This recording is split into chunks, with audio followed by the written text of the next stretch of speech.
Hello friends, तर आज आपण पाहणार आहोत दुधी आणि कोलंबीचं कालवण कसं बनवायचं।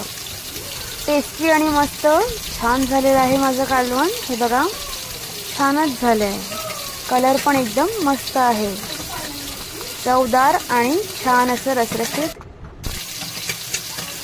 तर चला पाहूया हे बनवण्यासाठी आपल्याला काय काय साहित्य लागेल। तर सर्वप्रथम आपण हे बघा एक दुधी घेणार आहोत।